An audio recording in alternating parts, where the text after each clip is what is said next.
Hi, everyone, and welcome to another episode of the Sports Tech Allstars Podcast. In today's episode, I've got Matt Virtue as my guest. He's the CEO and founder of Rival, a platform that brings gaming audiences to sports organizations, or at least connects the two through a digital arcade offering.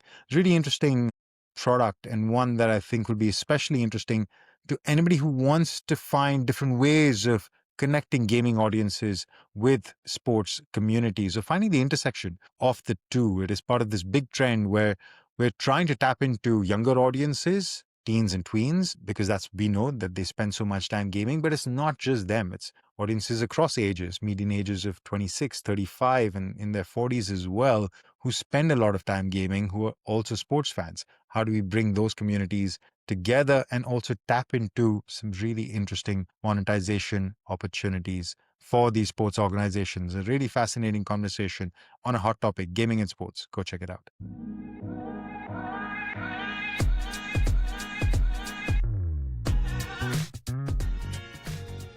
Matt, so we got introduced because Jack, who formerly was not on your team, is now on your team. As part of the team, was a company that came on Sports Tech X's radar, and he brought Rival onto our radar. That's how we got introduced. And straight off the bat, I think you found that I was really interested in what you were doing. I would love for you to share that with my audience. Please tell us what exactly is the problem that you solve and how do you solve it? Yeah, great question. I think maybe some anecdotal background on Jack, who's the founder and CEO of Shake. We've known each other for over a decade. He was an intern of mine once upon a time, but I've always been a big admirer of him personally and professionally. And ultimately, the fact that our worlds are now colliding and he's coming aboard here at Rival is a huge accomplishment and milestone for us. What Rival's been trying to solve for the better part of 2.5, 3 years now is building front-end experiences that are highly leaned in, sort of them as digital arcades, a white-labeled environment where sports properties, media companies, brands, creators can create interactive experiences for meaningful amounts of unlock. So the idea was to marry the world of gaming, video gaming in particular, with sports IP, media IP, brand IP in an interactive and authentic way. What we had noticed in the years leading up to the launch of Rival was that there were a lot of passive experiences, unique passive experiences being built in and around decades-long infrastructure in gaming. So the manufacturers of the hardware and or the publishers of the games had an incredible run and a lot of real success. The advancements of streaming and personalization of relationships with gamers and the sort of added competition side with esports were highly influential in my renewed obsession, I guess, in the space. What I found was, as big as the audience was, it was still a very passive experience. And perhaps there was a way to marry the more participatory focus of that with the same brand partners who are trying to communicate with that audience.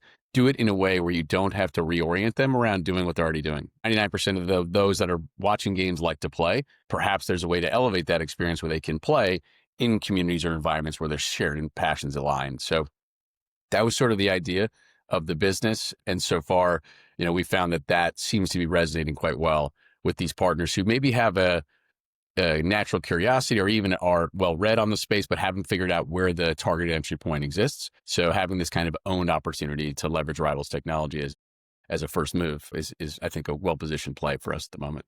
So let me paint the picture that's in my head, and maybe that'll help our listeners and viewers also understand how exactly this is delivered. So imagine I'm walking into a physical store, hypothetical, which is owned by Liverpool FC, which I believe is one of your partners, right? Mm-hmm. And once I walk into this arcade, this gaming arcade that we've all seen in our life, I walk into this Liverpool FC branded arcade, and in that arcade, I have a bunch of games that I'm familiar with, which are not Liverpool games, or they're just games.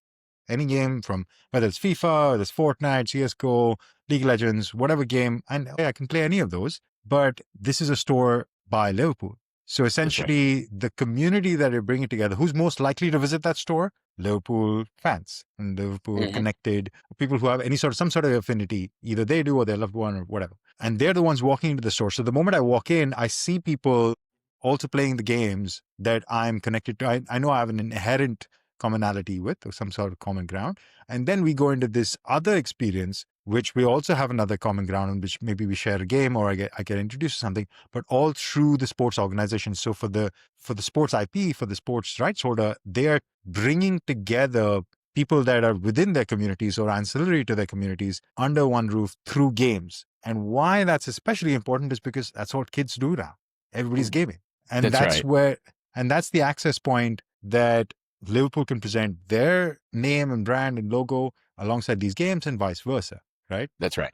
That's right. I think if you take a step back, 15 years ago, the burgeoning sort of opportunity was in social media, having a presence where that generation, really my millennial generation, was spending conceivably meaningful amounts of time. And Jack and I have discussed, this is not really like an opportunity. This is table stakes. The Gen Z and or alpha audience is spending maybe a third or even half of their time in these gamified environments. So I think we're well past speculating on if this is an opportunity. It clearly is. The idea is, how do you leverage this opportunity in a favorable way? And hopefully, again, Rival is just one of many tools that you can use to create that. But what you described is exactly it. Rival is sort of to throw it back, it's sort of like a digital mall experience, with those retail environments being these partners of ours, where they're going to drive the traffic, they're going to drive the incentives and the outcomes. But the input's very simple. There's a multitude of gaming opportunities that Rival provides you. You don't have to speculate. What's popular today may not be popular tomorrow. And that's one of the added values. We can continue to move with the fast-paced nature of gaming to keep up with where the fans like to be. That fan, who ends up being a Liverpool FC fan, may not only play EAFC. In all probability, they do not.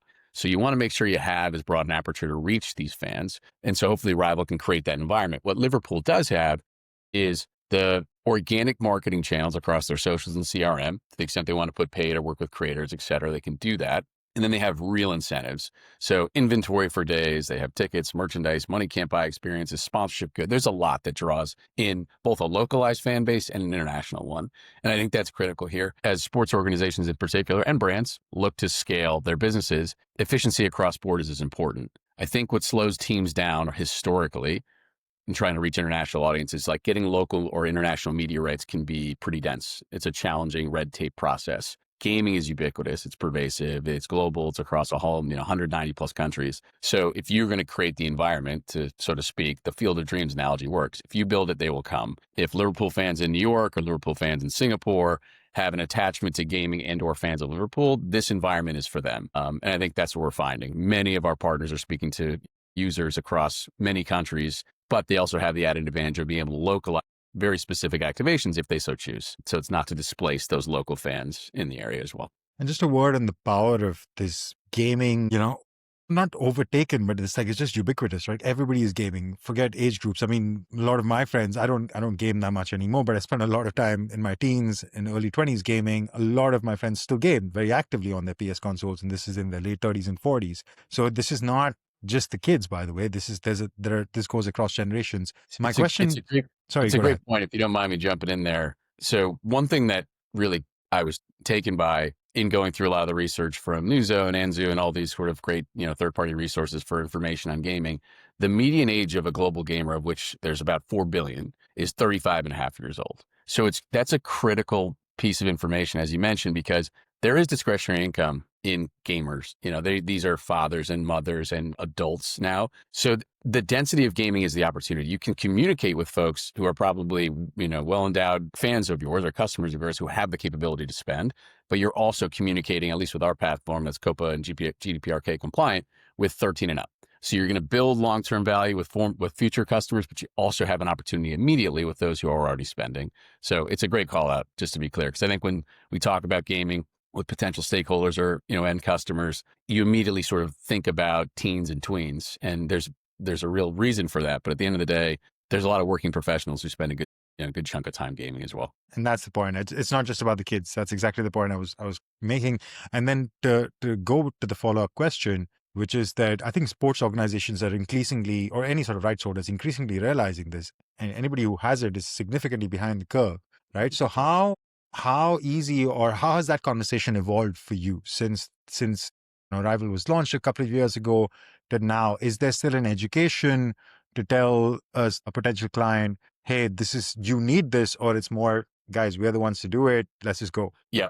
It's a great question. And I'm not so sure. So the educational component is still there. I think most of the decision makers at the sports clubs in particular that control the budgets are 50s, early 60s. So Yeah. and I don't think it's a debate on the validity of gaming, but I do think that there's at least a jaded perspective in some ways. People have seen the ancillary opportunities around esports, so the NBA 2K League or EMLS or other properties that have spawned under the guise of gaming. And I think it's a misrepresentation of the opportunity. So you're sort of trying to rewire brains to think that gaming is still the opportunity. I think we agree that there's a ton of activity here. We just need to figure out what the targeted entry point is. So there's a slight education piece, no doubt. But I think for them, they realize that this is still a meaningful opportunity when given the time to do so. And so I feel like this is still early days for the space more broadly, a mature space. It's very fragmented in gaming, but I do think that there is a linear, more verticalized path that's sort of starting to congeal. And I think what we're seeing is at least brands,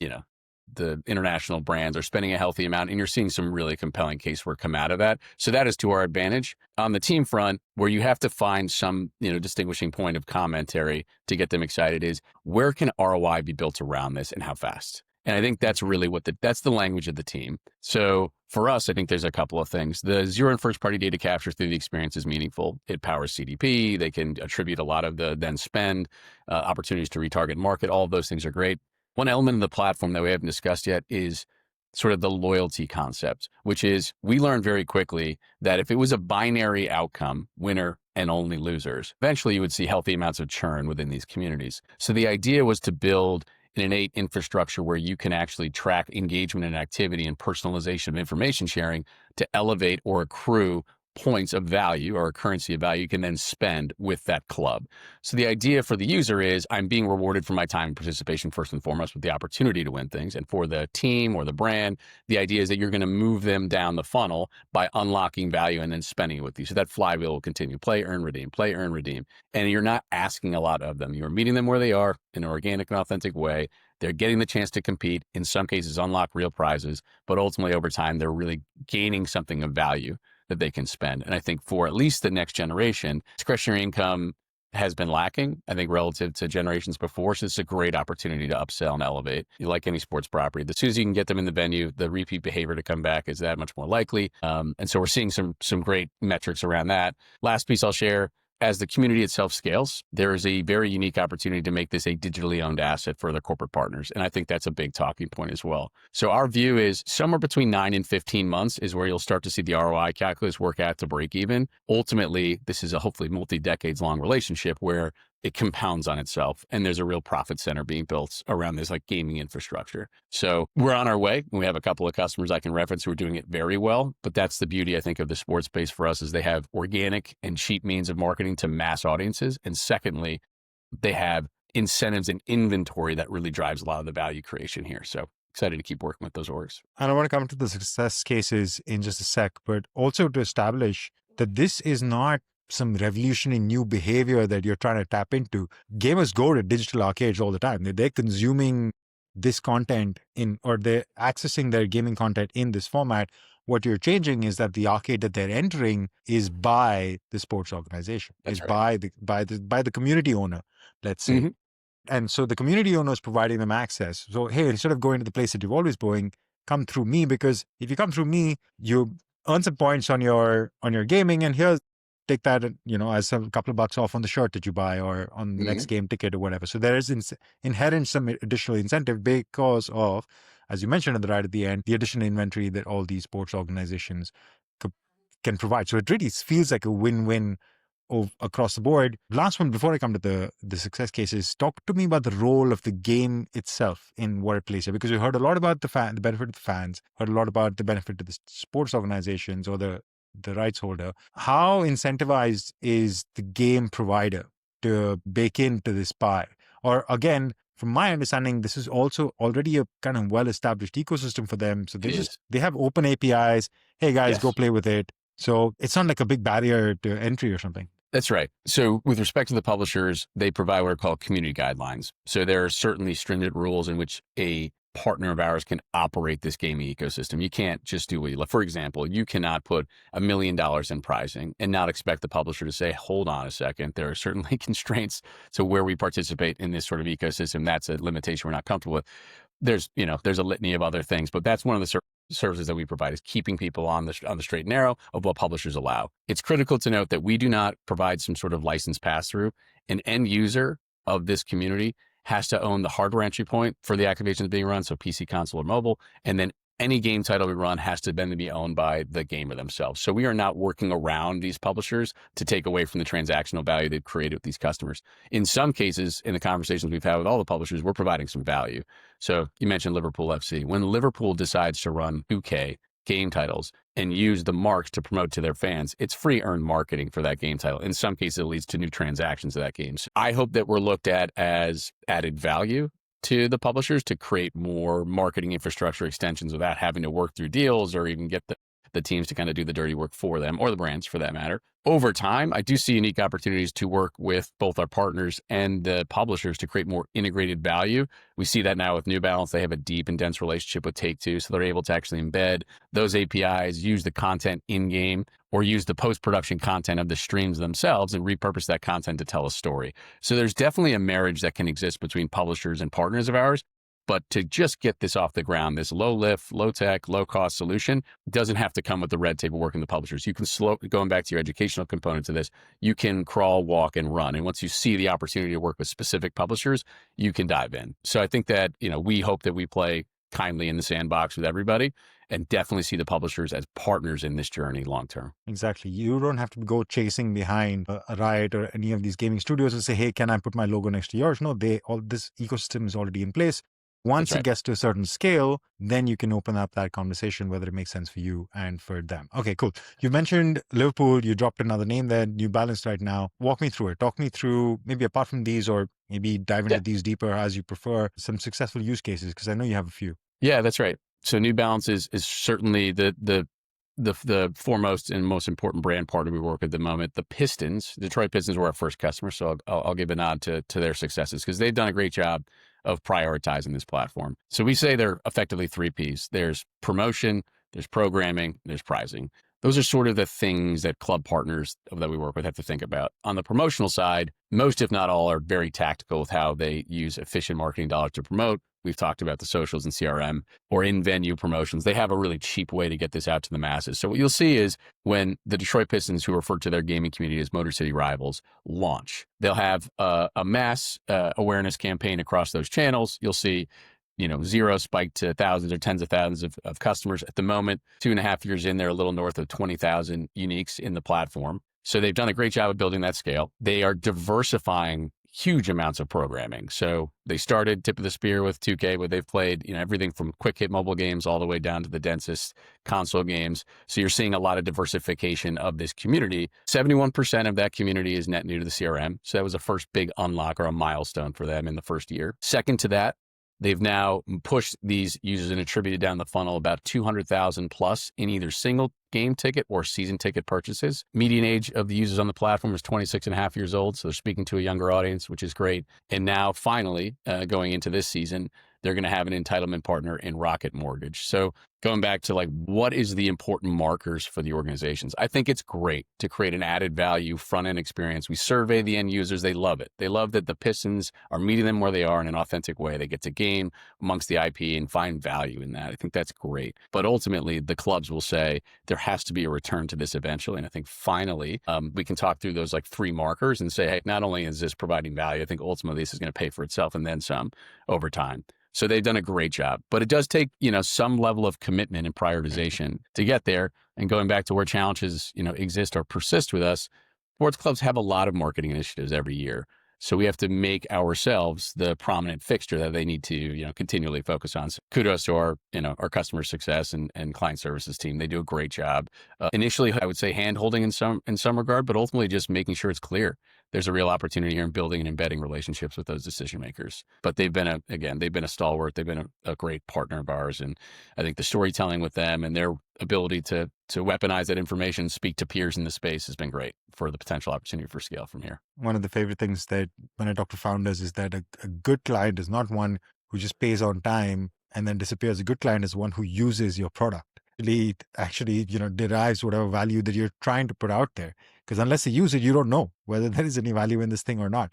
But just to sum it up, so you said you added new users. Was it 70% of 20K that were new to the CRM? Is that what I heard? 71. Yeah, that's right. Yeah, 71% over 2 years. Yep. So you added a bunch of new users, young users, because they're at median age of 26, and then you brought them additional dollars through another sponsor partner that you helped them bring on board, who basically pays for the platform for them. So I don't think it gets a lot better than that in terms of use cases. I'm just thinking about from a sports organization's point of view, like, wait, what do I want? I want new fans, ideally young, and get some money through the That's right. And I think, maybe taking it one final step further, the inventory for the incentives, so the pricing, so to speak, a lot of it has been items that were otherwise going to be tax write-offs, things that they were unable to move throughout the year. So I'm not suggesting that has to be the way that you approach this, but it is certainly nice to be able to go to a team and say, hey, there's a ton of inventory you produce each year. Most of it dies on the vine. It doesn't go through the traditional channels. Here's a great place to repurpose it. Even if it's as simple as first 50 people to sign up, get X, Y, and Z, you'd be shocked at just the kind of value, the sweat equity you're building with this next gen customer, very quickly realizing like this experience is about me at the end of the day. Like I'm the one getting pure value. And for Jack and I, just to speak about Shake for a moment, where we saw the world going with this next generation is that if loyalty is only built through transactions, that's a short-term relationship, in my opinion. Like this is really meant to say, I hear you, I see you, I'm going to meet you where you are, and I'm going to elevate that simple experience. Like you said, you love to game altruistically with your friends. I'm going to give you a real reason to do it with me. And I'm not going to ask you to kind of course correct what you're passionate about. I'm just going to give you an experience that I think elevates it all. That sounds preachy, but candidly, that is what the user is realizing. And again, as we continue to survey and communicate with our community, they're very passionate about the fact that this is a low lift solution for them where it's only upside. And again, I think that will help have a healthy return on we see about 93% retention in users or 94% retention in users. And so we don't have to do a lot. There's a reason for them to keep coming back, and it's only to their own benefit. We gave him a shout out at the top and you just did a callback. So I want to take a second for you to talk about Shake, and that's a company that you've brought into your fold. What exactly was that use case and how has that helped you as a platform? Yeah. So I mentioned my background with Jack, and I've been an advisor to Shake for the last couple of years and watching what they're building. Shake's premise was that they could build quick hit prediction, polling experiences, meeting these users where they are, 1 to 3 minute engagements, finding that dopamine hit, but doing it in a way, again, that didn't require the heavy burden of the transactional requirements when you play in a sports betting app, for example. The idea was that they could underwrite that experience or that exchange through brand partners, and those brand partners could create personalized relationships with these end users. So we were seeing the world the same way. What Rival's been providing is narrative-based, long-form gaming opportunities, anywhere from 2 to 8 hours a day in some of these experiences. Shake's technology is mobile-focused and quick hit. So the fact that we can kind of layer this or integrate it atop or inside the Rival experience was hugely enticing for me. And so this is a natural pivot for us to now have something that's a little bit more maybe endemic to the behaviors of Gen Z and Alpha, which is very mobile focused, and doing it in a way where we don't have to be a huge time suck. Gamers, it's an endemic space. So they game for hours on end. So this isn't something that I think deviates from what they're currently doing, but I do love the idea of pairing it with something that allows for them to do it when they're on the go, in between classes, on a train to work, wherever that is. And for the teams that we're working with, or for the brands, but for the teams we're working with, it's a great way to also drive promotional awareness to localize games that night or other events that are upcoming. So it just, to me, seemed like a natural touch point. And obviously, I think for us as a business, the acquisition of Jack and his CTO, Spencer, was a great opportunity for us to sort of bring in top tier talent that we were already in the market looking for. More power to you guys. I want to take a step back and talk about let's say, industry as a whole, or how you see this next wave of evolution of sports organizations or sports entities monetizing or providing different avenues of engagement and monetization.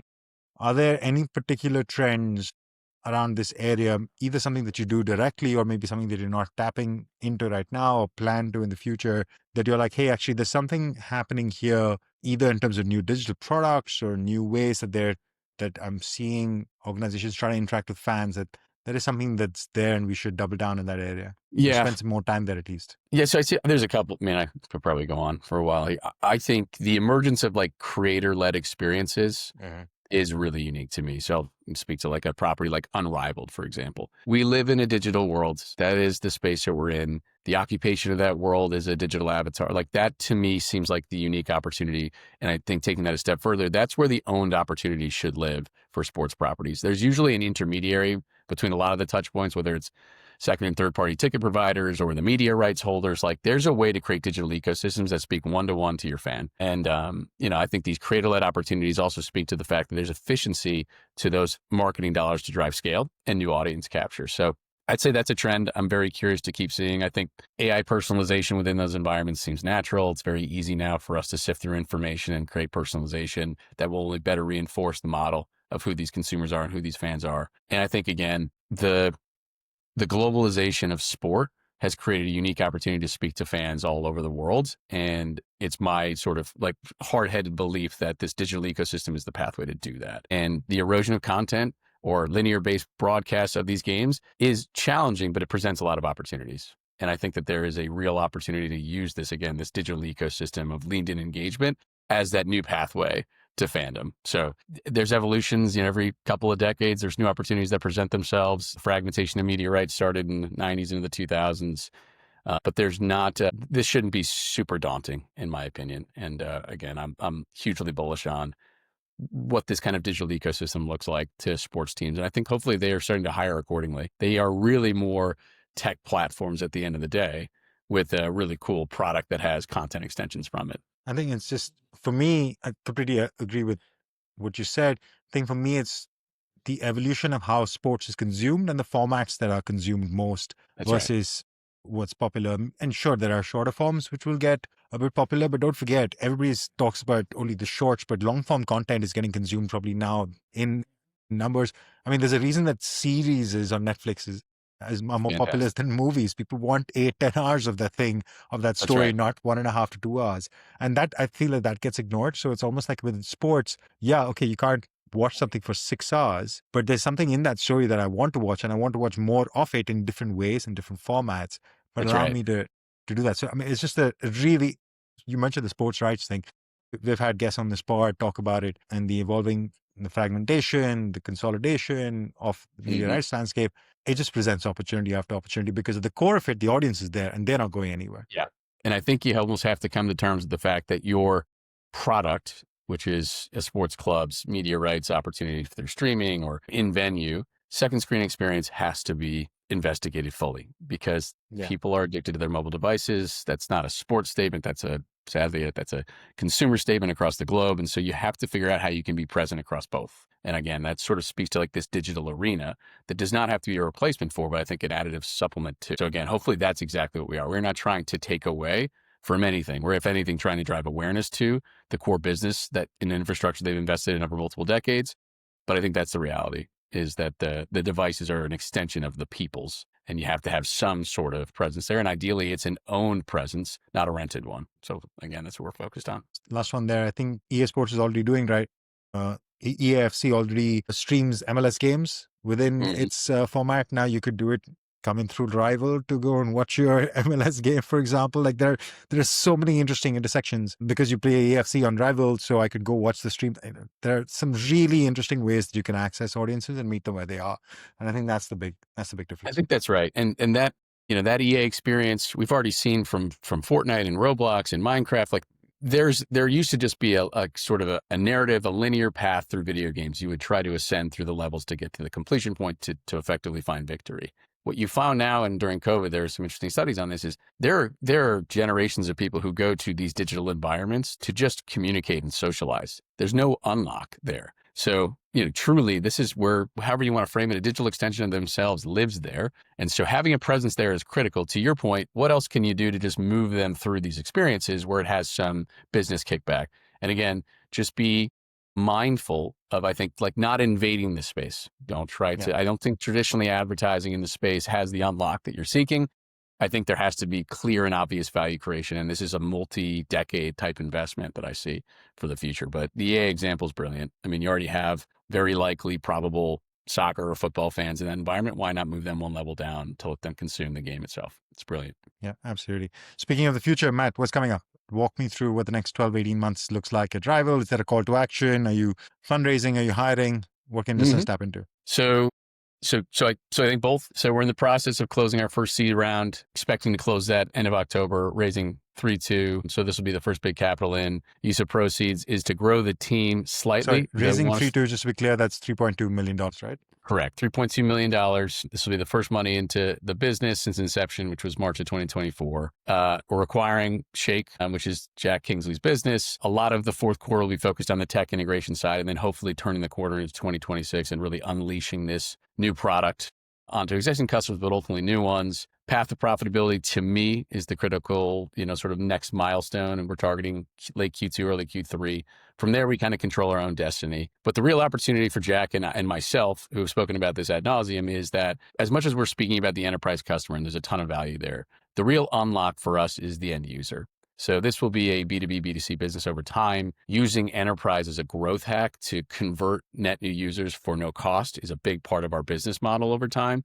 But ultimately, we feel like when we are in a place where there's some maturity, there's stickiness to the product, all the metrics are in the right place, the next capital raise will be about, I think, reintroducing Rival as a brand platform to the masses and creating one-to-one relationships with all kinds of gamers who then see the enterprise communities, as we talked about those retail environments, as added value. So today you enter Rival generally through the marketing channels of the Pittsburgh Steelers, Liverpool FC, et cetera. Over time, ideally sometime in 2027, you're coming to Rival every day for the Rival experiences they provide with the extensions of these kind of digital arcades through these retail partners that we work with.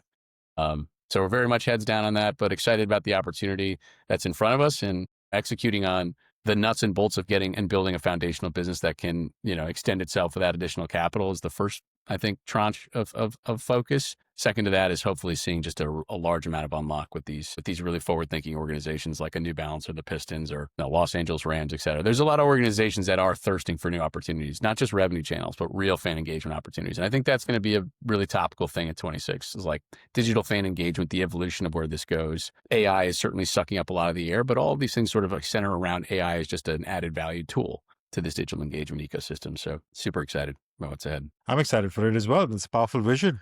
And to see where Rival goes. Matt, thank you so much for taking the time, for introducing what Rival does and sharing that with the audience. Before I let you go, I have one last question to ask.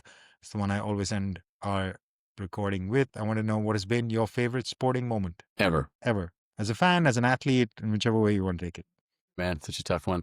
I mean, I'll be selfish and answer the one 2008 Giants beating the undefeated Patriots, my New York Giants. That felt like the biggest unlock of fandom I've ever experienced. And maybe something that I long for even more so now as a Giants fan 10 plus years later. We were in the doldrums of not having the greatest campaign, but that was, on a personal level, that was maybe one of the best nights of my life. I think the only quarterback to have a winning record against Brady in the Super Bowl. Am I right to say that? Yeah, that's correct. Yeah, undefeated. 2-0.